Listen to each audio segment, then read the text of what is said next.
हाय बच्चों, welcome back. कैसे हैं सब? तो आज हम यहाँ पे डिस्कस करने वाले हैं जेईई एडवांस के प्रीवियस ईयर क्वेश्चंस और आज का टॉपिक रहने वाला है डिटरमिनेंट्स। ये आपके जो सवाल होंगे ये 2020 से 2024 के बीच में कहीं ना कहीं पूछे गए सवाल हैं एंड आपके जो मैट्रिसेस हैं उसके साथ में अगर आप कंपेयर करते हो तो डिटरमिनेंट्स में थोड़े यहाँ पर कम सवाल आपको देखने के लिए मिले हैं। लेकिन अगर आप मैट्रिसेस एंड डिटरमिनेंट्स को एक सिंगल टॉपिक मानते हैं तो अगर आप इस पर्टिकुलर वीडियो को भी अगर मिला लेते हैं अपने पिछली वीडियो के साथ में तो you will get to know कि यार कितने ज्यादा सवाल आपके यहाँ पे इस मैट्रिसेस एंड डिटरमिनेंट्स के कॉम्बिनेशन से पूछे जा रहे हैं। एंड डिटरमिनेंट्स की अगर आप यहाँ पे बात करें तो मोस्टली आपको यहाँ पर क्रेमर रूल अच्छी तरीके से यहाँ पर सॉल्व करते आना चाहिए। आपके यहाँ पे पिछले 5 सालों की अगर यहाँ पे हम बात करते हैं 2020 से लेकर 2024 तक तो आपको 3 ही सवाल देखने के लिए मिले हैं, लेकिन वो एग्जैक्टली पिछले ही 3 साल हैं, मतलब 24, 23 एंड 22 में आपको प्योर डिटरमिनेंट्स के क्वेश्चन देखने के लिए मिले हैं and that is what we are going to discuss. And उससे आपको यहाँ पर अच्छी क्लैरिटी भी मिलेगी, स्पेशली यहाँ पर जो मैट्रिक्स मैच पैटर्न के आपके यहाँ पर सवाल बनाए जा रहे हैं वो काफी इंटरेस्टिंग यहाँ पर आपको लगने वाले हैं। ऑलराइट, चलिए तो आपके यहाँ पर सबसे पहला सवाल देखते हैं। 2024 के अंदर आपका जो सवाल आया था वो आया है मोर देन वन पैटर्न में, है ना। और यहाँ पर सवाल का स्ट्रक्चर भी काफी आसान है। ये one of the easier question था इस पर्टिकुलर पेपर का। क्या बोला जा रहा है यहाँ पर कि यार कोई तो एक सेट एस है जिसके अंदर आपके पास में ट्रिपलेट होगा A, B, C नाम से और वो इस इनइक्वालिटी को कहीं ना कहीं सेटिस्फाई कर रहा होगा कि यार ax² + 2bxy + cy² is greater than 0। अब आप यहाँ पे इस इक्वेशन को देख के थोड़ी सी पेयर ऑफ स्ट्रेट लाइन वाली फीलिंग भी यहाँ पर आएगी, फील कर रहे होंगे और आपको लगता होगा यहाँ पे कि यार कहीं ना कहीं क्वाड्रेटिक की भी बात चल रही है। दोनों ही तरीके से आप यहाँ पे सोचोगे तो कोई गलत बात नहीं है। इनफैक्ट आप यहाँ पे दोनों का कॉम्बिनेशन सोचो तो आपको यहाँ पर और भी इजीली यहाँ पर जो है चीजें करते आएंगी। कहने का मतलब ये है कि आप इस इक्वेशन को भी x² से डिवाइड कर सकते हो। वैसे भी यहाँ पर इन्होंने बोला है कि आपका जो x और y है वो यहाँ पर 0 0 आप मत मानो, तो 0 0 नहीं है तो हम यहाँ पे x² से अगर डिवाइड कर रहे हैं मतलब एक पॉजिटिव क्वांटिटी है तो पॉजिटिव क्वांटिटी से डिवाइड करके आपको यहाँ पे साइन ऑफ इनइक्वालिटी को भी मेंटेन करने में कोई दिक्कत नहीं आएगी। ऑलराइट, सो आपका ax² + 2bxy + cy² greater than 0 को अगर आप यहाँ पे कंडीशन को अगर लिखते हैं x² से डिवाइड करके तो आपके इसमें क्या आ जाएगा, c के साथ में y/x का स्क्वायर आ जाएगा, फिर आपका यहाँ पे जो 2b है उसके साथ में y/x आ जाएगा एंड इसके साथ साथ आपके पास में यहाँ पे a भी आने वाला है। ठीक है ना। ये क्या है आपका, ये आपका बेसिकली एक क्वाड्रेटिक इक्वेशन बनने वाला है। जैसे आप यहाँ पे y/x के प्लेस में लेटर से m डालेंगे तो ठीक है ना, तो आप यहाँ पे इस तरह से इक्वेशन देखना ज्यादा प्रेफर करेंगे कि यार ये cm² + 2bm + a greater than 0 की कहीं ना कहीं बात चल रही है। मतलब मैं अगर किसी क्वाड्रेटिक इक्वेशन को यहाँ पे ग्रेटर देन 0 हमेशा ही करना चाहता हूं तो आपके दिमाग में क्या आता है, आपके जो क्वाड्रेटिक इक्वेशन है इस तरह का कोई ग्राफ आपके दिमाग में आना चाहिए कि ये हमेशा ही पॉजिटिव है। अगर आपका ग्राफ हमेशा ही पॉजिटिव है इसका मतलब इसके रूट्स कैसे होने चाहिए, इमेजिनरी होना चाहिए, ये अपवर्ड फेसिंग भी होना चाहिए। राइट, तो हम यहाँ पर क्या बोल सकते हैं, आपका यहाँ पे अपवर्ड फेसिंग होना चाहिए, इसका मतलब सी आपका ग्रेटर देन 0 होना चाहिए, सी आपका ग्रेटर देन 0 होना चाहिए तभी अपवर्ड फेसिंग होगा। और अगर मैं यहाँ पे इसके डिस्क्रिमिनेंट की बात करता हूं तो वो कैसा होना चाहिए, लेस देन 0 होना चाहिए। डिस्क्रिमिनेंट अगर आप लेस देन 0 करते हैं तो b² - 4ac मतलब 4b² - 4ac लेस देन 0 होना चाहिए, तो 4 कैंसिल करके b² लेस देन ac होना चाहिए। ये भी एक कंडीशन आपके पास में यहाँ पे निकल कर आती है। एंड साथ ही साथ अगर आप यहाँ पे फिगर में ध्यान से देखते हैं तो आप x = 0 पे जो वैल्यू जनरेट कर रहे हैं, मतलब यहाँ पे m = 0 पे जो वैल्यू जनरेट कर रहे हैं वो किसके बराबर है, a के बराबर है। तो वो वाली वैल्यू भी आपको कैसी चाहिए, यहाँ पर पॉजिटिव ही चाहिए, मतलब a भी आपका ग्रेटर देन 0 है, ऐसा आप यहाँ पे लिख सकते हैं। तो टोटल हमने यहाँ पे 3 रिस्ट्रिक्शंस जनरेट कर ली हैं जो कि बेसिकली इस पर्टिकुलर सेट के अंदर लाई करने वाले एबीसी के ऊपर डेफिनेटली अप्लाई होनी चाहिए, है ना। ये क्या किया है मैंने यहाँ पर, ये इसलिए किया है क्योंकि हमें यूजुअली y/x के प्लेस में m डालने की आदत होती है क्योंकि पेयर ऑफ स्ट्रेट लाइन में हम ये काम करते हैं। अदरवाइज आप यहाँ पे x/y को भी यहाँ पे सब्स्टिट्यूट कर सकते थे और अदरवाइज आप यहाँ पे इन जनरल भी अगर इसको डायरेक्टली अगर बोले कि चलो मैं यहाँ पे इसको x में क्वाड्रेटिक मान के ही सॉल्व कर लेता हूँ, y को यहाँ पर कांस्टेंट की तरह ट्रीट करता हूँ, तो भी आपके यहाँ पर सिमिलर से ही रिजल्ट्स क्रिएट हो जाएंगे। ऑलराइट, तो जो भी आपको यहाँ पे फील बेटर हो, है ना, मैं बिल्कुल मना नहीं कर रहा, आप यहाँ पे इसी एक क्वेश्चन को, है ना, अलग अलग थॉट के साथ में यहाँ पे इनिशिएट जरूर कर सकते हैं, लेकिन आपके यहाँ पे जो कंक्लूजन होगा वो ये 3 इनइक्वालिटीज डेफिनेटली होनी चाहिए, है ना। c पॉजिटिव होना चाहिए, a पॉजिटिव होना चाहिए and b² less than ac होना चाहिए। Alright, so if I have these conditions, तो यहाँ पे सीधे सीधे सवाल इन्होंने पूछा है कि भाई कौन कौन से नीचे दिए गए आपके ऑप्शंस करेक्ट हैं। राइट, सो आप यहाँ पे एक एक करके चेक करना स्टार्ट करें। तो ये जो आपका ऑप्शन है ये आपका करेक्ट कब होगा, जब ये तीनों कंडीशन सेटिस्फाई करेगा। क्या इसके अंदर a और c पॉजिटिव है, हाँ इसके अंदर a और c पॉजिटिव है, तो इसको थर्ड कंडीशन भी यहाँ पे सेटिस्फाई करनी चाहिए। तो आपको यहाँ पे इस क्वेश्चन में आपका इस ऑप्शन में जो b² का वैल्यू है वो कितना आता है, 49/4 के बराबर आता है, जबकि आपका ac का वैल्यू कितना आता है, ac का वैल्यू आपका 12 आता है विच इज बेसिकली 48/4। तो आपका एक्चुअली यहाँ पे जो कंडीशन सेटिस्फाई होना चाहिए था वो कौन सा है, कि यार AC का वैल्यू बड़ा आना चाहिए था, जबकि इस बार AC का वैल्यू छोटा आया है ना, 48/4 छोटा होता है एज कम्पेयर टू 49/4, तो ये ऑप्शन आपका हो जाएगा गलत। ऑलराइट, ऐसे ही अगले वाले ऑप्शन को एक बार चेक करके देखते हैं। तो नेक्स्ट ऑप्शन में इन्होंने क्या बोला है कि अगर ये आपके सेट S में बिलोंग करता है तो क्या कर सकता है, हाँ इसके अंदर जो इन्होंने A और C की वैल्यूज दी है वो आपको 3 and 1/12 दी है जो पॉजिटिव है। अब साथ ही साथ लेकिन कंडीशन क्या सेटिस्फाई करना चाहिए, अगर इन्होंने दिया है कि S में लाई करता है, इसका मतलब बी स्क्वायर का जो वैल्यू है वो इनके प्रोडक्ट से छोटा होना चाहिए, राइट। तो अगर मैं इसके अंदर अप्लाई करता हूं अपना कंडीशन, तो b square should be less than AC, मतलब कितना आ जाएगा 1/4। 1/4 को इस तरफ अगर मैं क्रॉस मल्टीप्लाई करता हूं तो 2 स्क्वायर बोल के आप इसको 2b का होल स्क्वायर लेस देन 1 बोल सकते हो, और उसी का यहां पर जो कंप्रेस्ड वर्जन है मॉडुलस के फॉर्मेट में एग्जैक्टली ऐसे ही लिखा जाएगा, है ना, कि 2b का whole square is less than 1, तो मैं दोनों साइड अंडर रूट लूंगा तो mod of 2b is less than 1 ही एग्जैक्टली निकल कर आता है, वो भी यही बोल रहा है, मतलब ये ऑप्शन आपका हो जाएगा करेक्ट।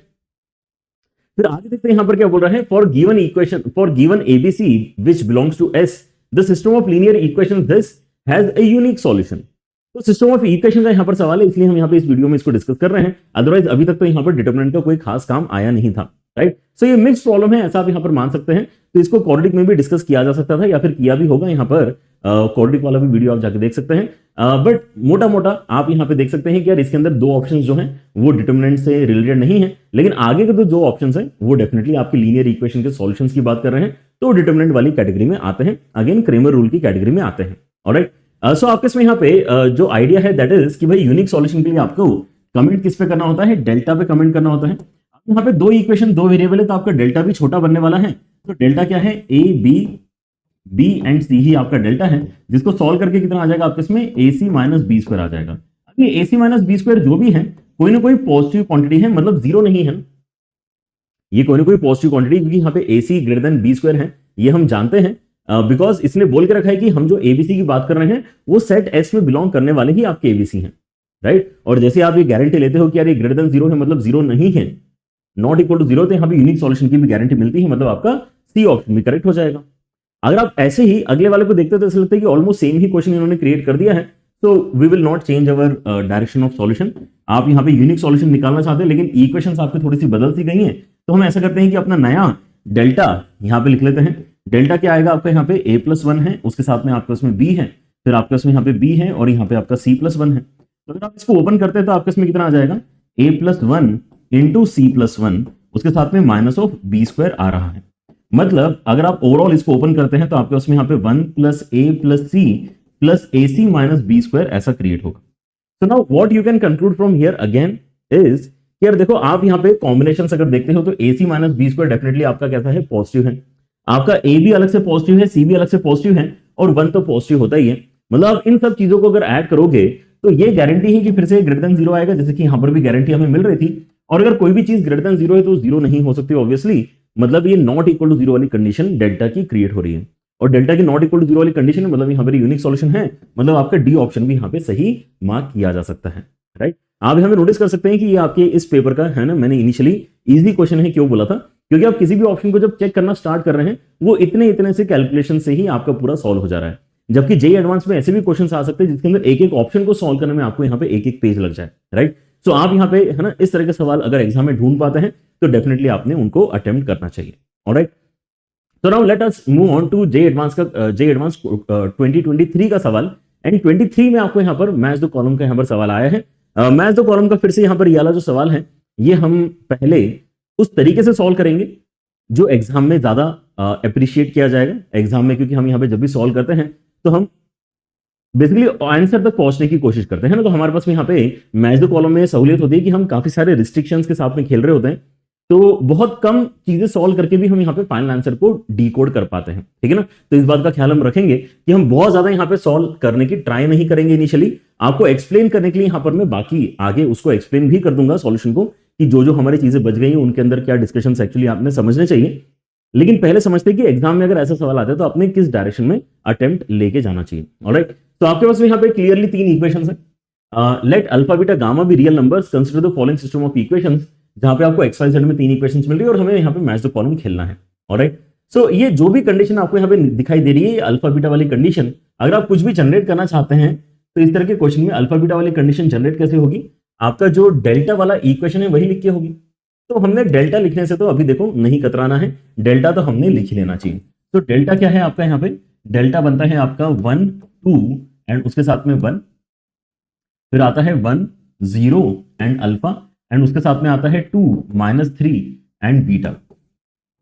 अल्फा बीटा में देखो कुछ ना कुछ तो निकलने वाला है डेल्टा सॉल्व करके। अगर डेल्टा इक्वल टू 0 करेंगे है ना, तो शायद इस तरह की कोई कंडीशन बनेगी, ऐसा ऑलरेडी आपके दिमाग में होना चाहिए। ऑलराइट, तो डेल्टा अगर आप यहाँ पे निकालते हो तो 1 के साथ में कितना आ जाएगा, 1 के साथ में आपका आ जाएगा 3 अल्फा, फिर -2 के साथ में कितना आ जाएगा, यहाँ पे आ जाएगा बीटा -2 अल्फा, एंड देन 1 के साथ में फर्दर कितना आ जाएगा आपका, 1 के साथ में आ जाएगा -3। Alright, so what we get from here, delta की वैल्यू कितनी आती है 3 अल्फा यहाँ से, एंड यहाँ से आपको मिलता है 4 अल्फा मतलब 7 अल्फा, फिर यहाँ से आता है -2 बीटा एंड उसके साथ में आता है -3। अब अगर मैं डेल्टा की वैल्यू को इक्वल टू 0 या नॉट इक्वल टू 0 करता हूं तो क्या इसी तरह की कंडीशंस बनेंगी, एक बार चेक करके देखें, है ना। 2 बीटा प्लस 3 7 अल्फा के बराबर है। अगर मैं यहाँ पे इसको इक्वल टू 0 करता हूं तो 2 बीटा प्लस 3 7 अल्फा के बराबर है। एग्जैक्टली यही कंडीशन को मॉडिफाई करके यहाँ पर बेसिकली दिया गया है। पहले तो हमने ये चीज कंफर्म कर ली, है ना। तो ये क्या है, अगर यहाँ पे इक्वल टू का साइन है मतलब ये डेल्टा वाली ही कंडीशन है, लेकिन इक्वल टू 0 के साथ में है, मतलब ये डेल्टा इक्वल टू 0 है ऐसा कहने की कोशिश कर रहा है।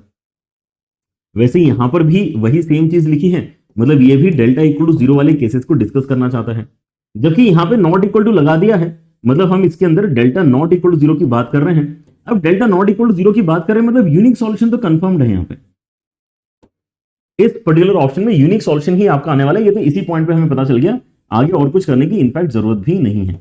ऑलराइट, यहां पर भी आपका यूनिक सॉल्यूशन ही आने वाला है।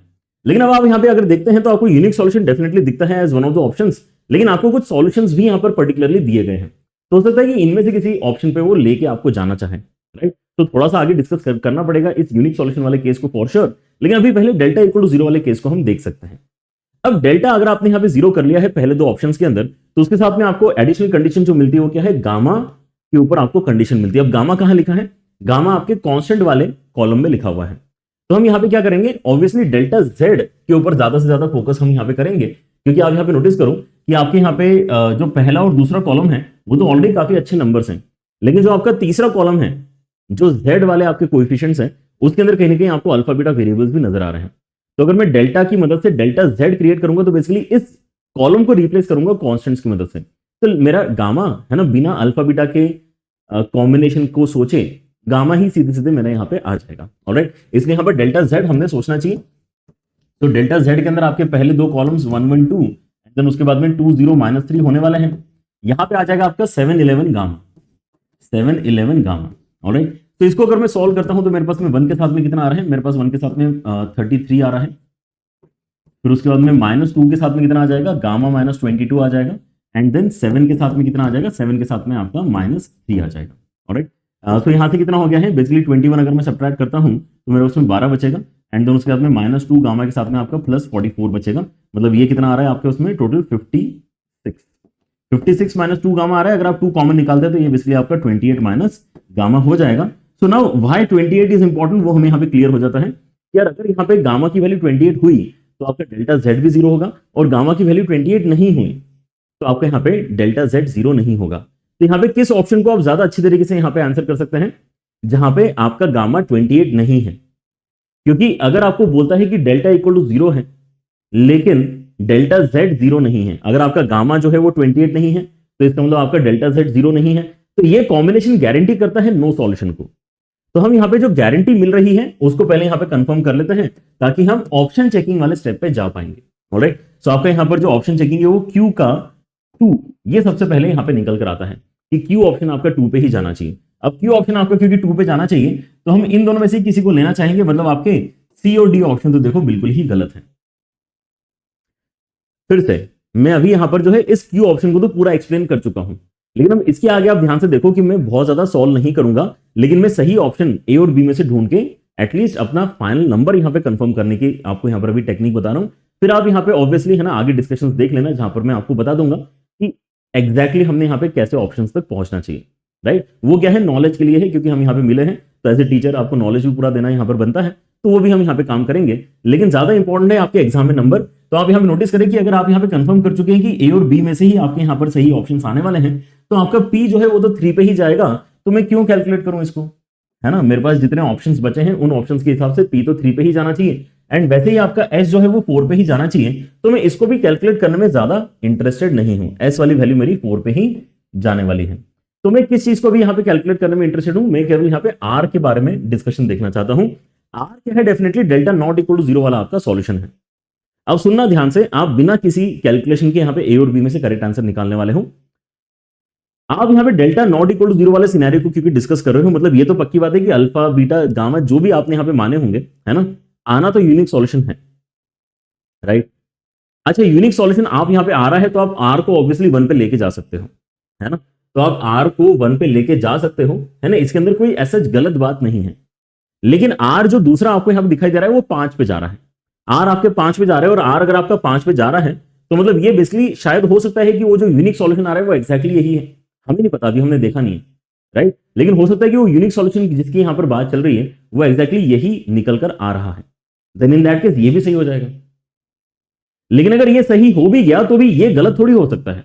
ये वाला ऑप्शन तो आपका सही हो ही चुका है, इस बात को रियलाइज करो।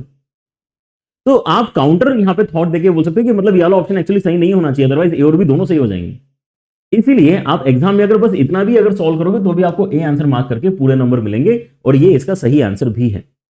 ऑलराइट, तो ये तरीका है इस क्वेश्चन को फाइनली आंसर करने का, है ना। अगर आप केवल आंसर तक पहुंचना चाहते हैं कि यार हम ऑलरेडी अगर ये जानते हैं कि यार यूनिक सॉल्यूशन आना है, और आपको यूनिक सॉल्यूशन वाला एक कॉम्बिनेशन दिखाई दे भी रहा है, तो उसको कोई गलत बिल्कुल नहीं कर सकता है, उस ऑप्शन को गलत आप नहीं कर सकते हो, राइट। आप आर इक्वल टू 5, आर 5 पे जाएगा कि नहीं जाएगा इसके ऊपर डिस्कशन डेफिनेटली अभी देख लेना, है ना, कि हो पाएगा कि नहीं हो पाएगा। लेकिन एग्जाम में आपको यहां पे इसको चेक करने की जरूरत नहीं थी, क्योंकि आपका अगर बी सही हो भी जाए ऑप्शन, तो भी ए को गलत कैसे करोगे, ए तो आपका सही होगा ही होगा। तो that is the major reason जिसकी वजह से यहां पर आपने ए को मार्क करके आगे बढ़ जाना चाहिए, right. So this is the solution जो एग्जाम के लिए इंपॉर्टेंट है। And now again you should notice कि हमने क्या क्या सॉल्व किया, इसके अंदर बहुत ज्यादा कुछ सॉल्व नहीं किया है।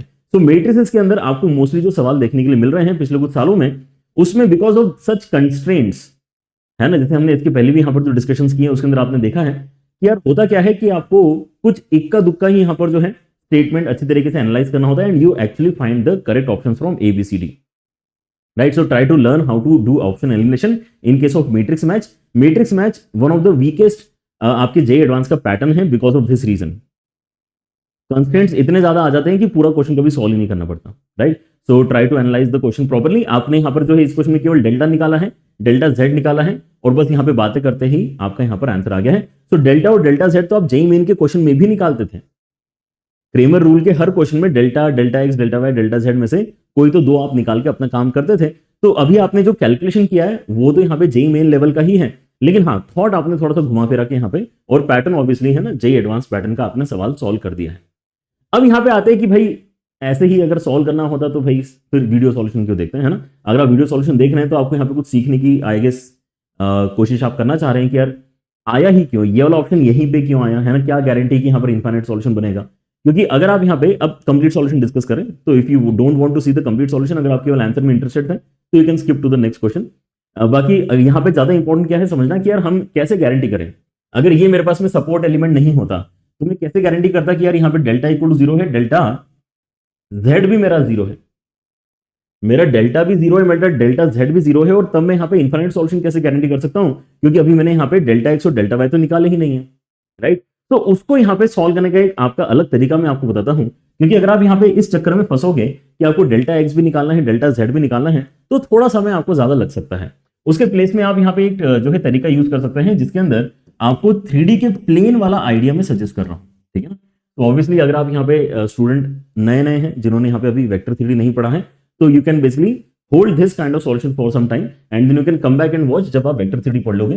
क्योंकि यहाँ पर ये जो बेसिकली 3 इक्वेशंस हैं ये प्लेन को रिप्रेजेंट करती है 3D ज्योमेट्री में, ठीक है ना। एंड आपको पता है तो बिल्कुल आप यहाँ पे फिर इस सॉल्यूशन को देख सकते हैं अच्छे से। तो x + 2y + z = 7 नाम का एक इक्वेशन है हमारे पास में, फिर x के साथ में अल्फा है z के साथ में, और ये इक्वल टू है कितना 11 के बराबर है। अब यहाँ पर देखते हैं कि इन्होंने कंडीशन क्या बोल के रखी है। इन्होंने बोला है कि गामा तो देखो 28 ही लो, गामा तो 28 ही लो, मतलब यहाँ पे 2x है, उसके बाद में -3y है, एंड फर्दर z का भी कोएफिशिएंट बीटा जो है इन्होंने बोला है कि नहीं आपको यही लेना है, तो चलो लेते हैं फिर। हाफ ऑफ कितना लेना है यहाँ पे 7 अल्फा -3 ये z के साथ में, एंड ये हो जाएगा किसके बराबर, गामा मतलब 28 के बराबर हो जाएगा, ठीक है।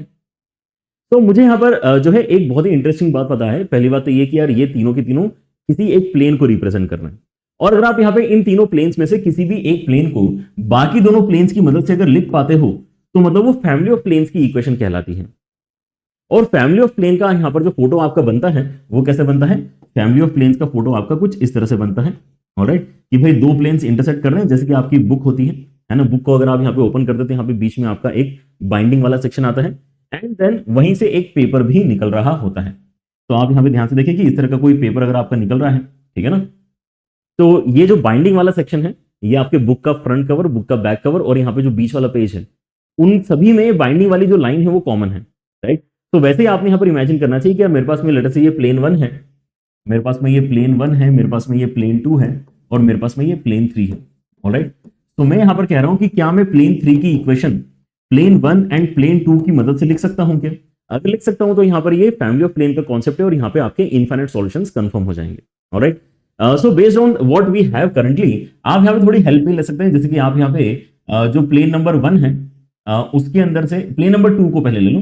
प्लेन नंबर 2 में क्योंकि अल्फा दिखाई दे रहा है z के साथ में, ठीक है ना, तो क्या आपको ऐसा लग रहा है कि यार अल्फा के साथ में 7/2 चाहिए मुझे? तो मतलब मैं प्लेन 2 की इक्वेशन को अगर 7/2 से मल्टीप्लाई कर दूं, अगर मैं प्लेन 2 की इक्वेशन को 7/2 से मल्टीप्लाई कर दूं, है ना, और फिर उसके बाद में प्लेन 1 की इक्वेशन को मैं -3/2 से मल्टीप्लाई कर दूं, प्लेन 1 की इक्वेशन को -3/2 से मल्टीप्लाई कर दूं, और फिर इन दोनों को इस तरह से कंबाइन कर दूं, राइट। सो मेरे पास में जो बनने वाला है z का जो कोएफिशिएंट है वो क्या एग्जैक्टली यही बन जाएगा? z का कोएफिशिएंट तो मेरा एग्जैक्टली ये बनने ही वाला है, इसके लिए मैंने यहां पर ये कॉम्बिनेशन सोचा है। अब अगर इसी कॉम्बिनेशन के साथ में बाकी सारी चीजें भी आपकी मैच कर जाती हैं, मतलब यहां पे ये पूरा प्लेन का ही इक्वेशन किसके बराबर हो जाएगा? P3 के बराबर हो जाएगा। तो P3 अगर आप यहां पे P1 P2 के लीनियर कॉम्बिनेशन से अगर लिख पा रहे हो, मतलब फैमिली ऑफ प्लेन गारंटीड है।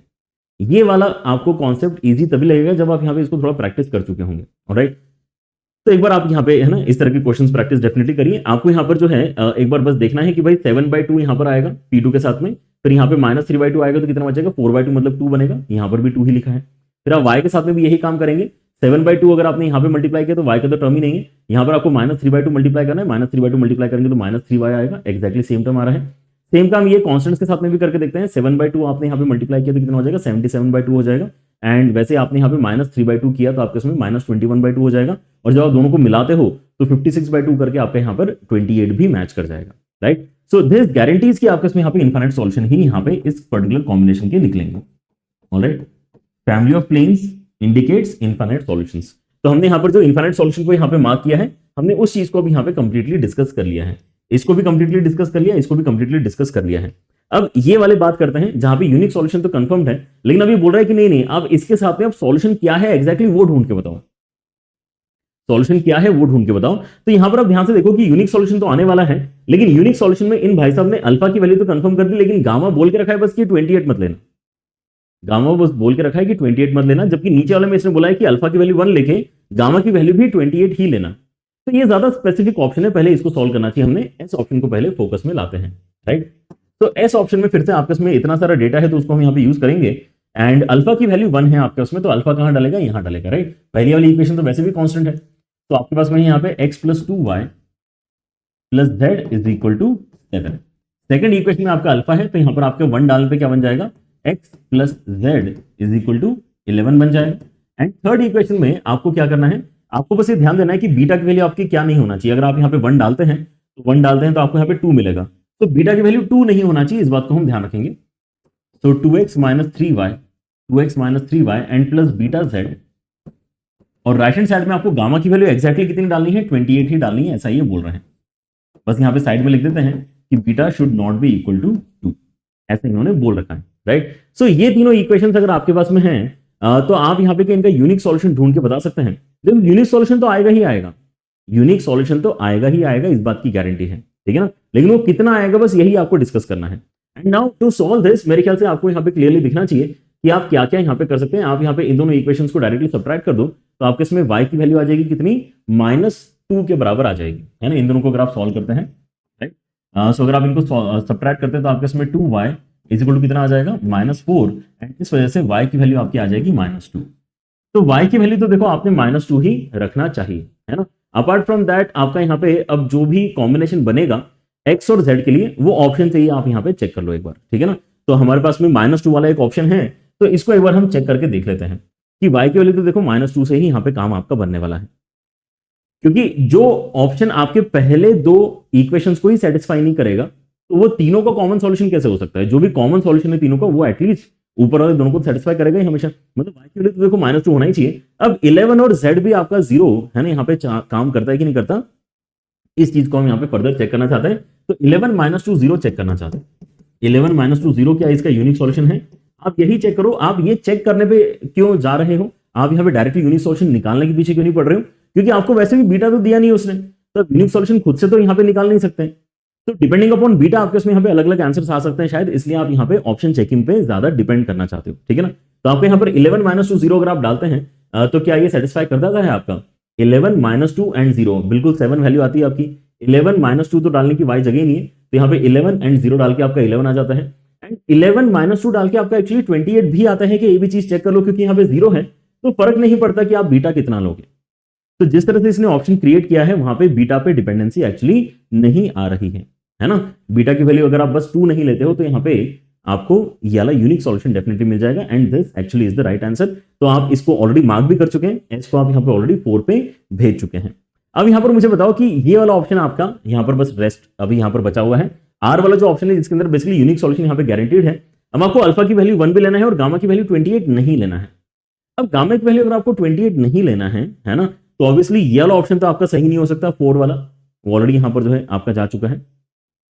लेकिन एक बात तो तय है कि आप अगर यहाँ पे पहली दो कंडीशंस अगर सेम रख रहे हैं, है ना, अल्फा की वैल्यू आप 1 ही रख रहे हैं, तो आपका y का वैल्यू तो अभी भी क्या आना चाहिए, है ना। भले ही आप यहाँ पे अब 28 मना कर दो, है ना। अगले केस में क्या हो रहा है, यहाँ पे बोला जा रहा है कि 28 नहीं आना चाहिए, यहाँ पे कुछ गामा है और gamma is not equal to 28, ये ऑप्शन है। ये 3 इक्वेशन है। अब ये 3 इक्वेशन में अगर आपको कॉमन सॉल्यूशन चाहिए, यूनिक सॉल्यूशन चाहिए, तो उसमें y की वैल्यू तो -2 तब भी चाहिए ही होगी आपको। जबकि यहाँ पर आप देख सकते हैं कि इस ऑप्शन में आपके इसमें -2 वैल्यू एक्चुअली गिवन नहीं है, राइट। तो आपका यहाँ पर जो r वाला ऑप्शन है वो कहाँ जाएगा, वो यहां नहीं आ सकता है, वो यहां भी नहीं आ सकता है ना। तो कहां जाएगा, वो यूनिक पे ही जा पा रहा है बेचारा। वो बेसिकली यहाँ पे ये जो एक जनरलाइज्ड ऑप्शन है वो उसी पे जा पा रहा है कि हाँ इसके अंदर यूनिक सॉल्यूशन होगा, इस बात की तो गारंटी आप दे सकते हैं। Alright, so that is how I guess this can be discussed completely, and with that we have discussed all the options in detail. So theory learning point of view से ये डिस्कशन आपके लिए important था, लेकिन काफी पहले ही हम यहाँ पे इस क्वेश्चन को आंसर कर चुके हैं। तो आई गेस आप यहाँ पे हाफ एंड हाफ मान सकते हैं कि हमने यहाँ पे अपना समय जो है समझने के लिए या फिर एग्जाम में सॉल्व करने लायक टेक्निक को समझने के लिए यहाँ पे यूज किया है। आगे बढ़ते हैं यहाँ पर अपने अगले सवाल की तरफ। इसका आंसर क्या है वैसे यहाँ पे, है ना, इसका आंसर ए है, ये तो हम पहले ही आपको बता चुके हैं। तो अब आगे बढ़ते हैं यहाँ पर अपने अगले सवाल की तरफ, which is basically JEE advance 2022 का सवाल। ये अभी तक के, है ना, अच्छे सवालों में से एक यहाँ पर मैं काउंट करता हूँ, क्योंकि इसके अंदर क्या है, उतने अच्छे तरीके से ऑप्शन चेकिंग भी नहीं हो पाता है जितना हमने यहाँ पे पिछले क्वेश्चन में आपको समझाने की कोशिश करी है, राइट। यूजुअली हो जाता है ना, 90% ऑफ द केसेस में आप यहाँ पे ऑप्शन चेकिंग से अपने आंसर तक जल्दी पहुंच पाओगे। ये वाले क्वेश्चन में लेकिन पहले अंडरस्टैंडिंग सही से बिल्ड करनी पड़ेगी, तब जाके आप यहाँ पे हो सकता है कहीं ऑप्शन एलिमिनेशन वगैरह पे पहुंच पाए, ठीक है।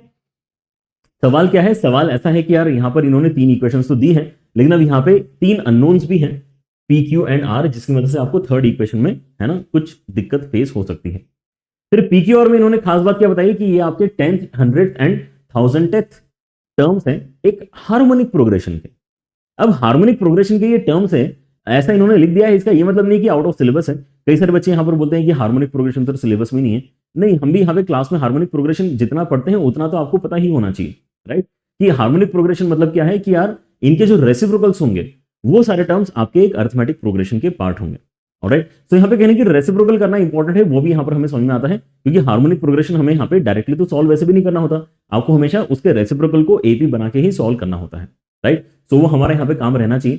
तो अगर मैं यहाँ पे थोड़ा एनालिसिस अगर पी क्यू आर के साथ में स्टार्ट करना चाहूँ तो पहले तो यहाँ पर जगह बनाते हैं थोड़ी सी, है ना, and let us start with a clean slate on this page.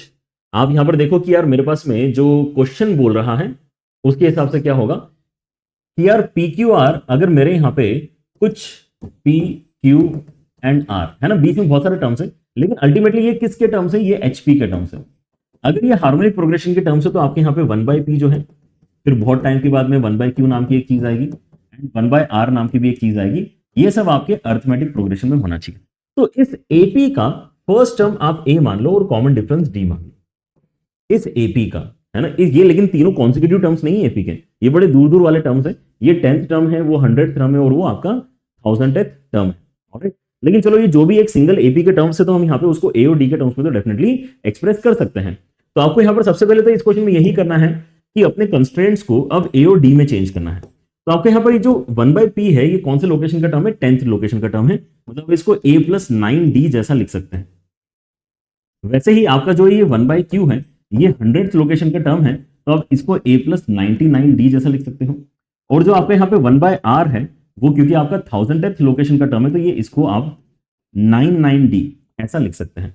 तो पहली बात तो ये कि पी क्यू आर अब यहाँ पे हम अगर कहीं पर भी देखेंगे तो हम उसके प्लेस में ये चीज डालना प्रेफर करेंगे, है ना। पी क्यू आर नहीं, इनफैक्ट 1/p 1/q 1/r देखने से हम ज्यादा कंफर्टेबल फील करेंगे। तो कहीं पर भी 1/p 1/q 1/r क्रिएट करना हमारे लिए बेहतर होगा। और वो चीज हम ऑब्वियसली देख पा रहे हैं कहां?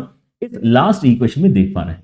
तो इस लास्ट इक्वेशन में आपके पास में यहाँ पे पी क्यू आर से डिवाइड करके क्या बन रहा है उस चीज को एक बार नोटिस करें, क्योंकि यहाँ पे क्यू आर है तो पी क्यू आर से डिवाइड करूंगा तो 1/p बचेगा।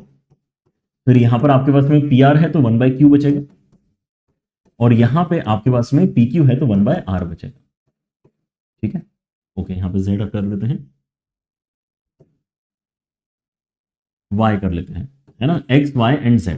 ऑलराइट, और इक्वल टू में कितना है? 0 है, राइट। तो मैं यहां पर भी क्या कर सकता हूं, अपनी पूरी इक्वेशन को ही ए और डी में चेंज कर सकता हूं। देखो वैसे भी अच्छा लग रहा है ना।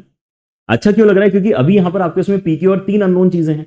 अगर आप यहाँ पे ए और डी में तीनों को चेंज कर लेते हैं तो यहाँ पर एटलीस्ट 2 अननोन्स में आप यहाँ पे काम कर रहे होंगे, राइट। तो आपको वैसे भी ये काम करने का मन करना चाहिए। ऑलराइट, साथ ही साथ क्योंकि इस क्वेश्चन में कहीं ना कहीं इस डेटा का तो आपको यूज करना ही पड़ेगा, तो इस डेटा को बेसिकली आप यूज कर रहे हो, ये भी अपने आप में काफी प्रोग्रेसिव स्टेप है। आप यहाँ पे सही डायरेक्शन में प्रोसीड करने की कोशिश कर रहे हैं, ठीक है ना। तो आपको यहाँ पर जो 1/p है उसके प्लेस में क्या लिख दो आप? a + 9d यहाँ पे लिख दो।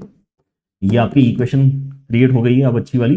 a + 99d यहाँ पे लिख दो, और यहाँ पे आप a + 999d लिख दो, राइट। This equal to 0। तो अब हमारे पास में एक्चुअली 3 इक्वेशंस जो है वो कौन कौन सी है? ये पहली 2 इक्वेशंस तो ऑलरेडी आपकी यहाँ पे स्टैंडर्ड एंड विद कांस्टेंट वाली इक्वेशन, इनमें तो कोई बदलाव होंगे ही नहीं। लेकिन ये लास्ट वाली इक्वेशन भी अब यहाँ पे उतनी बुरी नहीं लग रही जितनी पहले लग रही थी। ये इक्वेशन अभी ठीक ही लग रही है हमें, राइट। ऑलराइट, सो आपके पास में अब यहाँ पर जो सवाल है उसके ऊपर चलते हैं, क्योंकि अभी तक हमने यहाँ पे जो अपने ऑप्शन है उनको तो अच्छे से देखा भी नहीं है ना। लेकिन हमने जितना analysis basically P Q R का चाहिए था, और है ना इंपॉर्टेंट था टू बेसिकली स्टार्ट रियलाइजिंग कि यार क्वेश्चन में हो क्या रहा है, वो हमने उतना तो देखो कर लिया है। So now we have to match the column with these kind of columns, कि भाई पहले तो आपको Q/R equal to 10। If Q/R is equal to 10, भाई इसका मतलब क्या है? If Q/R is equal to 10 then the system of linear equation, मतलब ये वाले जो 3 इक्वेशंस हैं, will have which of the following possibilities, है ना, ऐसा यहां पर पूछा गया है। तो पहले तो Q/R क्या है समझते हैं, राइट। एक बात हमें यहाँ पे क्लियर हो चुकी है कि हम यहाँ पे पी क्यू और 3 अलग अलग कंस्ट्रेंट्स के साथ में यहाँ पे डिस्कशन करेंगे तो समझ में नहीं आएगा। हम यहाँ पे ए और डी में बात करना प्रीफर करेंगे, क्योंकि यहाँ पे ऑब्वियसली पी क्यू और 3 अननोन से, जबकि ए और डी 2 ही अननोन से, तो यहाँ पे प्रोबेबिलिटी ज्यादा बनती है कि हमें बातें ज्यादा क्लियर होंगी, right. So clarity point of view से हमने सबसे पहले क्या करना चाहिए, ये देखना चाहिए कि यार ये Q/R इक्वल टू 10 का मतलब क्या है, राइट। सो मुझे क्योंकि यहाँ पे Q का वैल्यू पता है ना, Q का वैल्यू क्या है? रेसिप्रोकल है इसका, राइट। सो आप यहाँ पे क्या करेंगे? 1 बाय क्या डालेंगे? Q मतलब इसका रेसिप्रोकल, मतलब 1 बाय a + 99d डालोगे। उसके बाद में 1/R मतलब क्या है? 1/R तो यही है आपका, 1/R मतलब a + 99d है, नहीं 999d है ना। ये आपने यहां पे डाल दिया, और इक्वल टू में क्या है आपका 10 है। तो ऐसे करते क्रॉस मल्टीप्लाई करके देखते हैं और सॉल्व करके देखते हैं कि ए और डी में क्या कंडीशन आ रही है। तो आप जब यहाँ पे इसको सॉल्व करोगे तो आपके इसमें a + 999d इक्वल टू कितना आ जाएगा? 10a एंड प्लस 990d आ जाएगा, राइट। तो अगर आप d वाली टर्म को लेफ्ट हैंड साइड लाते हैं तो 9d बनेगा, a वाली टर्म को उस तरफ ले जाते हैं 9a बनेगा, 9 कैंसिल करके d इक्वल टू a आ रहा है, समझ रहे हो। अब ये समझ में ज्यादा अच्छे से आ रहा है कि अच्छा ये बेसिकली उस केस की बात कर रहा है जहां पे ए और डी बराबर है। तो अब यहां पर मुझे सोचना है कि आपकी लीनियर इक्वेशंस कैसी बन रही है, और ए और डी अगर बराबर है तो ठीक है, हम यहां पे बना के देख लेंगे, ए और डी बराबर बना के देख लेंगे क्या हो रहा है, राइट। चलिए, तो आपके पास में यहाँ पे ए और डी अगर बराबर हैं तो क्या होगा वाली बात चल रही। तो इसको भी यहां पर मेंशन कर लेते हैं, ए इक्वल टू डी। ऐसे ही आप यहाँ पे मेरे ख्याल से अगर क्लैरिटी आपको आ चुकी तो आप काफी जल्दी यहाँ पे रियलाइज करोगे कि आगे वाले भी आपके यहाँ पे ऐसे ही कुछ रिजल्ट्स निकलने वाले हैं। P कितना है आपका? P मतलब इसका रेसिप्रोकल, P मतलब क्या है? 1/a + 90, और फिर उसके साथ में क्या है आपका 1/r। 1/r मतलब क्या है, 1/r मतलब आपका यहाँ पे a प्लस 999d ही है, a प्लस 999d ही है। और ये किसके बराबर नहीं होना चाहिए दे रखा है इन्होंने, ये 100 के बराबर नहीं होना चाहिए, राइट। तो आप फिर से क्रॉस मल्टीप्लाई करके देखो क्या बन रहा है, a plus 999d should not be equal to 100a plus 900d। तो d वाली टर्म्स इस तरफ लाएंगे तो 99d बचेगा, एंड a वाला टर्म उस तरफ भेजेंगे तो 99a बचेगा। फिर से 99 कैंसिल करके d not equal to a में ये कंडीशन चेंज हो रहा है, राइट। तो d not equal to a is what we need to focus on, है ना, when we are discussing this option, a is not equal to d। Alright, ठीक है। आप अगर यहाँ पे p बाई क्यू भी कैलकुलेट कर लेंगे तो आपको यहाँ पे ये दोनों भी ऑप्शंस क्लियर हो जाएंगे, क्योंकि यहाँ पे दोनों ही p बाई क्यू से रिलेटेड है। तो let us do one last effort, है ना, p by q equal to 10 को भी सॉल्व कर लेते हैं। तो p क्या है आपका, फिर से देखो यहाँ पे p क्या है, p basically 1/a plus 9d है, 1/a प्लस 9d है, एंड q आपका यहाँ पर a प्लस 99d है। 1/q जो है वो a प्लस 99d है। ये 10 के बराबर होना चाहिए कि नहीं होना चाहिए, नहीं होना चाहिए, ऑलराइट, नहीं होना चाहिए। ऑलराइट, सो आप यहाँ पे क्रॉस मल्टीप्लाई करो तो a plus 99d is not equal to 10a plus 90d आता है। अगेन पैटर्न जिनको क्लिक कर गया है आई गेस उनको ज्यादा सॉल्व भी नहीं करना पड़ रहा होगा कि अच्छा ये a और d के इक्वल और नॉट इक्वल का ही केस क्रिएट कर रहा है। सो अब ये तो एग्जैक्टली बस इक्वलिटी और नॉट इक्वलिटी वाली डिफरेंस है, तो आई गेस इनको हम डायरेक्टली ही लिख सकते हैं साथ में। तो ये बोल रहा है कि a और d बराबर नहीं होने चाहिए, और ये बोल रहा है कि a और d आपके बराबर होना चाहिए, हाँ a और d आपके बराबर होना चाहिए। तो दो ऑप्शंस हैं जिसके अंदर a और d बराबर नहीं है, और दो ऑप्शन जिसमें a और d आपके बराबर है, राइट। तो ऐसे सिनेरियो में आप यहां पे अब अपनी जो इक्वेशंस क्रिएट होंगी उनको एनालाइज करना चाहते हो। क्या करना चाहते हो, अपनी जो इक्वेशंस क्रिएट होगी उनको एनालाइज करना चाहते हो। तो मुझे ये बताओ कि अगर आपके पास में यहां पे सोच के यहां पर ध्यान से बताना कि अगर आपके पास में यहाँ पे जो है a और d अगर बराबर हो जाते हैं तो यहाँ पे 10a हो जाएगा, यहाँ पर आपके इसमें 100a हो जाएगा, यहाँ पर आपके इसमें 1000a हो जाएगा। a आप थ्रू आउट इक्वेशन से कैंसिल कर सकते हो, तो आपके इसमें एग्जैक्टली यही सेकंड वाला इक्वेशन आ जाएगा, 10a 100y एंड 1000z वाला ही आपका इक्वेशन आ गया। तो आपके इसमें तीन अलग अलग प्लेन्स हैं, ऐसा सोच सकते हो आप, यहाँ पे तीन अलग अलग प्लेन्स हैं जिसमें से दो प्लेन्स तो आपके ओवरलैप कर रहे हैं। अगर दो प्लेन ओवरलैप कर रहे हैं और एक प्लेन आके उसको अगर कट करेगा तो आपके इसमें यहाँ पे इनफाइनाइट सॉल्यूशन वाला सिनेरियो बनेगा, राइट। या तो आप ऐसे सोच सकते हैं, या फिर अगर आपको करना है तो आप यहाँ पे इसके अंदर और एक काम कर सकते हैं कि आप यहाँ पे फिर से फैमिली ऑफ प्लेन बनाने की कोशिश कर सकते हैं, जैसे कि इसके पहले वाले क्वेश्चन में मैंने आपको एक्सप्लेन किया था। ये काफी जेन्युइन और काफी अच्छा तरीका होता है, rather than getting into the values of delta, delta x, delta y, delta z, ठीक है ना। इनफैक्ट जेईई मेन के भी कई सारे सवालों में यहाँ पर आप देखोगे कि मैंने आपको इसी तरह से सॉल्व करने का एडवाइस कर रखा है कि आप यहाँ पे फैमिली ऑफ प्लेन्स के बारे में सोचें, ऑलराइट। सो हमारे पास में अब जो तीनों इक्वेशंस हैं उनको एक बार फिर से हम यहाँ पे लिख लेते हैं, and the equations are what, एक है हमारे पास में x प्लस वाई। अब आपने क्या मानना चाहिए कि इस पॉइंट तक आते आते आपने क्वेश्चन को अच्छी तरीके से समझ लिया है, अब आपका एनालिसिस सच में शुरू कर सकते हो आप, ठीक है ना। x plus y plus z आपका 1 के बराबर है, फिर आपका यहाँ पे 10x plus 100y and 1000z, ये आपका बेसिकली 0 के बराबर है, एंड लास्ट में आपके इसमें जो इक्वेशन है वो ये वाली यूज करेंगे, मॉडिफाइड इक्वेशन, क्योंकि a और d में ही अब कंडीशंस पता है मुझे, राइट। तो आपके इसमें यहाँ पर क्या बनेगा, a प्लस 9d बनेगा x के साथ में, a प्लस 99d बन रहा है y के साथ में, एंड a प्लस 999d बन रहा है z के साथ में, इक्वल टू फिर से 0 है, राइट।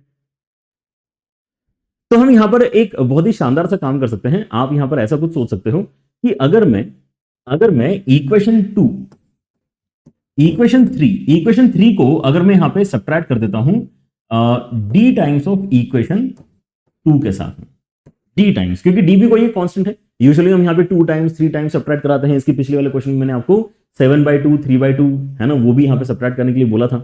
तो हम हाँ इस तरह के काम करते जरूर है, लेकिन यहाँ पे जो हम मल्टीप्लाई कर रहे हैं वो डी मल्टीप्लाई कर रहे हैं, क्योंकि यार डी मल्टीप्लाई करके यहाँ पर जो है एक सेंसिबल यहाँ पर आपका प्रोडक्ट बनेगा जो सब्ट्रैक्ट करके आपकी कुछ अच्छी वैल्यूज आपको दिखाई दे रही है, राइट। तो अगर आप यहाँ पे इक्वेशन 3 जो आपके पास में है उसमें इक्वेशन 2 में डी मल्टीप्लाई करके अगर सब्ट्रैक्ट करोगे तो यहाँ पे 10d सब्ट्रैक्ट होगा तो a माइनस डी बनेगा, क्या बनेगा आपका a माइनस डी बनेगा, राइट।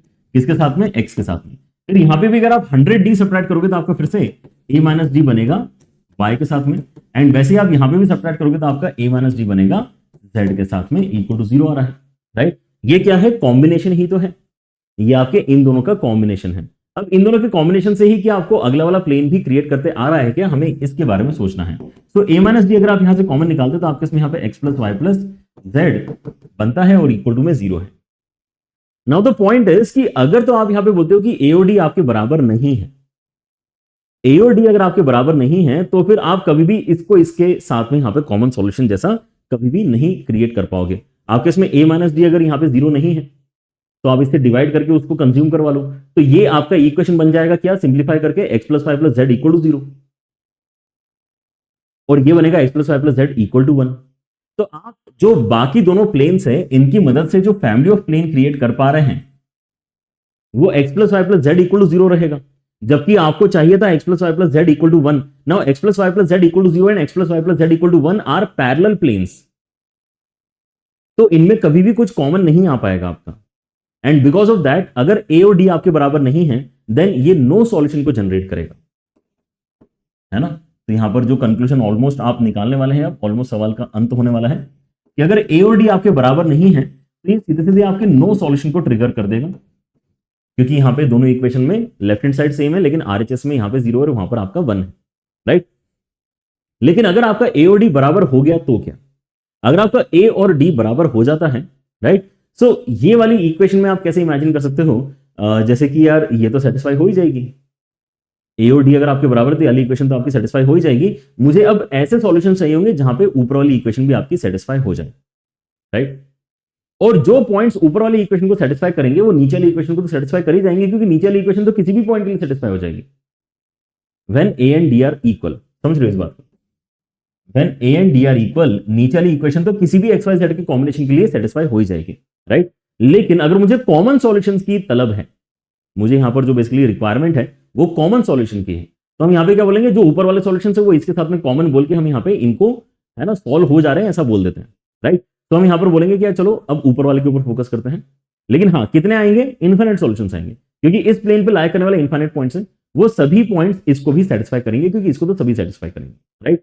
तो इस पे लाइक करने वाले जो आपके पॉइंट्स हैं वो कौन कौन से आपके यहाँ पे हो सकते हैं, है ना। अगर आप यहाँ पे देखते हैं तो क्या वो ये पॉइंट हो सकता है, क्या वो ये पॉइंट हो सकता है, क्या इनफाइनाइट सॉल्यूशंस भी आपको मिल रहे हैं, क्या एटलीस्ट वन सॉल्यूशन भी आपको मिल रहा है, तो यू विल नोटिस कि अच्छा यार इसके अंदर ना काफी सारे यहाँ पर जो है आपके मल्टी करेक्ट वाली फीलिंग आ रही है। तो हमें यहाँ पे क्या गारंटी है कि यार जब भी a और d बराबर नहीं होंगे तो नो सॉल्यूशन ही आएगा, इस बात की तो चलो गारंटी है। मतलब ये चीज आपकी s पे जाएगी, ये चीज भी आपकी s पे जाएगी, लेकिन जब आप यहाँ पे फर्स्ट और फोर्थ को ट्राई करते हो सॉल्व करने का, यू रियलाइज कि यार पहली बात तो इनफाइनाइट सॉल्यूशन तो है ना। ये वाला जो कॉम्बिनेशन है और ये वाला जो कॉम्बिनेशन है दोनों में क्योंकि a इक्वल टू d है तो इसमें इनफाइनाइट सॉल्यूशन तो है ही है, मतलब r तो देखो यहां भी है, r तो देखो यहां भी है। लेकिन अगर इनफाइनाइट सॉल्यूशन है तो एटलीस्ट वन सॉल्यूशन भी एक्चुअली ट्रू ही है। आप यहाँ पे r के साथ में t तो देखो बोल ही सकते हो, और उसके साथ साथ ये जो कुछ वैल्यूज दे रखी है अगर ये बाकी अगर सेटिस्फाई करती हैं x plus y plus z equal to 1, अगर ये x plus y plus z equal to 1 satisfy करती हैं तो फिर वो एक्चुअली इनफाइनाइट सॉल्यूशंस में से ही एक वन ऑफ द सॉल्यूशंस भी बन जाएगा, राइट। तो आप यहाँ पे बस देख लो कि यार यहाँ पे x plus y plus z आपका 1 बनता है क्या, दोनों ही केसेस में यहाँ पर ये चीज आपकी हो रही है, राइट। मतलब आप यहाँ पे कह सकते हैं कि यार ये आपका p और q के साथ में भी मैच कर रहा है, राइट। तो आपके पास में इनमें से कोई सा भी यहाँ पे ऑप्शन में अगर अवेलेबल होगा तो यू कैन पिक दैट। आप फर्स्ट के साथ में इन चारों में से जो भी दे रखा है आपके लिए ठीक है, एंड फोर्थ में भी इन चारों के साथ में आपको जो भी ऑप्शन क्रिएट होते हुए दिख रहा है वो भी ठीक है। मतलब गारंटी आपको अल्टीमेटली सेकंड और थर्ड से ही मिलने वाली है। तो अब आप यहां पर क्या कर सकते हैं, अपने ऑप्शंस के ऊपर वापस जा सकते हैं, ठीक है ना। तो अगर आप अपने ऑप्शंस के ऊपर जाएंगे तो आपको सेकंड और थर्ड के ऊपर ही देखना है कि एस आपको एग्जैक्टली दोनों में कहां दिखाई दे रहा है। This is the only option जहां पर आपको दोनों जगह एस दिखाई देता है। बाकी 1 जो है क्यू पे जा रहा है, कोई दिक्कत, 1 अगर क्यू पे जा रहा है मुझे कोई दिक्कत नहीं, बढ़िया बात है, जा सकता है। अच्छा आपके यहाँ पर जो 4 है वो आर पे जा रहा है, कोई दिक्कत, 4 जो है वो आर पे ऑब्वियसली जा सकता है ना। इनफाइनाइट मेनी सॉल्यूशंस यहाँ पर आपके एकदम ठीक ही हमें लग रहे हैं, ऑलराइट। सो ये सवाल जो था ये एक्चुअली काफी अच्छा सवाल है। अगर आप पहली बार में इसको नहीं कर पाए या फिर सॉल्यूशन देख के भी आपको लग रहा है कि यार एक बार फिर से देखना पड़ेगा, तो आप डेफिनेटली सॉल्यूशन देख सकते हैं। This is not your regular question. इसके अंदर आप ये रियलाइज करो कि एग्जाम के प्रेशर में तो यहां पर ये सवाल और भी बेहतर लगा होगा बच्चों को जब इन्होंने इस सवाल को देखा होगा, ऑलराइट। चलिए, तो आपके पास में यहाँ पर ये सारा कंप्लीट डिस्कशन है। इन 3 सवालों का आप यहाँ पे देख सकते हैं कि 3 सवाल डिस्कस करने में भी हमें यहाँ पे काफी समय लगा, है ना। लगभग 15-15 मिनट हम यहाँ पे एक सवाल को डिस्कस कर रहे हैं। But I guess JEE advance इसी चीज का नाम है ना, कि आप यहाँ पे कितने अच्छे तरीके से क्वेश्चंस को डीपली एनालाइज करके फाइनल आंसर निकाल पाते हैं। लेकिन अगेन आपको एडवाइस यही करना चाहूंगा कि आपके जेई के पेपर में जो भी मैट्रिक्स मैच वाले क्वेश्चन है वो दिखने में बड़े रहेंगे, लेकिन आप उनसे डर के उनको मत छोड़ना, है ना। अगर वो अच्छा सवाल है तो डेफिनेटली छोड़ देना, है ना, क्योंकि आपके कुछ अच्छे सवाल भी आते हैं, जैसे कि ये आपका मैट्रिक्स मैच है लेकिन अच्छा वाला मैट्रिक्स मैच है, जिसके अंदर एकदम से ऑप्शन एलिमिनेशन भी करने में दिक्कत आएगी क्योंकि कंडीशन ही समझने में टाइम लग जाएगा, राइट। बट अगर आप अब बाकी सवालों को देखते हैं तो मोस्टली आपके सवाल ऐसे आ रहे हैं जो टैकल किए जा सकते हैं। इसी के अपोजिट आपका जो मोर देन वन वाला पैटर्न होता है वो थोड़ा सा यहाँ पर ट्रिकी होता है, तो उसके ऊपर आप थोड़ा कम यहाँ पर जो है अगर अटेम्प्ट करते हो तो चलेगा, बट मैट्रिक्स मैच को एक बार देख जरूर लेना, ठीक है। थोड़ी हिम्मत जरूर रखनी पड़ेगी लेकिन उससे आपको फायदा ज्यादा से ज्यादा मिल सकता है, राइट। बाकी आपके यहाँ पर बच्चों ये जो भी आपके हम सॉल्यूशंस डिस्कस कर रहे हैं वो सभी अगर आप पीडीएफ भी चाहते हैं तो आपको इस पर्टिकुलर JEE की एप्लीकेशन का जो सेक्शन है PYQ खजाना वहां पर मिल जाएगी। And this is not the only thing, यहाँ पर आपको और भी चीजें मिलने वाली है, जैसे JEE मेन का भी यहाँ पर जो है आपका पूरा कलेक्शन यहाँ पर आपको मिलता है। साथ ही साथ आप अगर यहाँ पे इसको टेस्ट फॉर्मेट में देना चाहते हैं तो वो भी यहाँ पर आपके लिए हमने यहाँ पे एक्टिवेट कर दिया है। तो JEE की एप्लीकेशन के ऊपर आपको यहाँ पे बहुत सारी अमेजिंग चीजें मिल रही हैं, तो आपके पास एप्लीकेशन तो होना ही चाहिए। एंड साथ ही साथ अगर आप यहाँ पे फुल लेंथ कोर्सेस में पढ़ना चाहते हैं then you have a lot of courses as well. अगर आप यहाँ पे 11th में हैं, 12th में हैं, ड्रॉपर हैं, अपने हिसाब से आप यहाँ पे अपने जो लॉन्ग टर्म बैचेस हैं उनका हिस्सा बन सकते हैं। अमेजिंग टीचर्स हैं, कंटेंट अमेजिंग है, एंड सबसे ज्यादा अफोर्डेबिलिटी यहाँ पर जो मिलती है वो JEE की टीम ही आपको यहाँ पर दे रही है। आप जाके एग्जैक्टली सभी को कंपेयर करके भी देख सकते हैं, ठीक है। So we are very proud that we are in a state that we are able to do it, and we think कि हमने डेफिनेटली ये करना चाहिए, राइट। साथ ही साथ हमने एक और चीज इंट्रोड्यूस करी है, क्योंकि बच्चों को यहाँ पे कई सारे यहाँ पर जो है डिसीजन लेने पड़ते हैं when they are preparing for their JEE paper, कि यार हम यहाँ पे पहले 11th में कौन सा बैच लें, 12th में कौन सा लें, अगर बाय चांस ड्रॉप लेना पड़ेगा तो कौन सा लें, फिर रिवीजन करते समय हमने कौन से बैचेस लेना चाहिए, टेस्ट सीरीज हमारी यहाँ पे सही है कि नहीं है, मटेरियल हम जो सॉल्व करें वो सही है कि नहीं है। तो यहाँ पर ये जो सारे प्रॉब्लम्स हैं जो मल्टीपल टाइम्स आपको यहाँ पर डिसीजन लेना पड़ता है, अगर आप उसको खत्म करना चाहते हैं तो हमने यहाँ पर जो पूरा कंप्लीट पाथ है आपका उसके अकॉर्डिंगली एक JEE यूनिवर्सल पास नाम से चीज लॉन्च करी है, जहां पे आपके लर्निंग के जो बैचेस हैं, आपके यहाँ पे रिवीजन के जो बैचेस हैं, आपके यहाँ पे जो टेस्ट सीरीज हैं, उन सभी को हमने यहाँ पर जो है एक सिंगल JEE पास के अंडर यहाँ पे कैटेगराइज कर दिया है। तो जिस बच्चे के पास में JEE यूनिवर्सल पास होगा आप अपने टारगेट ईयर के हिसाब से इसको परचेज कर सकते हैं। उस टारगेट ईयर के लिए जो भी इंपॉर्टेंट बैचेस हैं, जो भी इंपॉर्टेंट रिवीजन बैचेस हैं, जो भी इंपॉर्टेंट आपके टेस्ट सीरीज हैं, वो सारे ही आपके लिए 1 by 1 अनलॉक होते जाएंगे जैसे जैसे आपका सही समय आएगा तब। Alright, so that is what we have changed on JEE application. अगर आपने नहीं देखा है तो इसको जाके डेफिनेटली एक बार देख सकते हैं, ठीक है। बाकी दैट्स इट, आपके साथ में यहाँ पे इसी तरह से और भी हम डिस्कशंस करते रहेंगे। तो चैनल पे अगर आप नए हैं तो यहाँ पे सब्सक्राइब डेफिनेटली करें, and see you guys in the next video. Bye bye.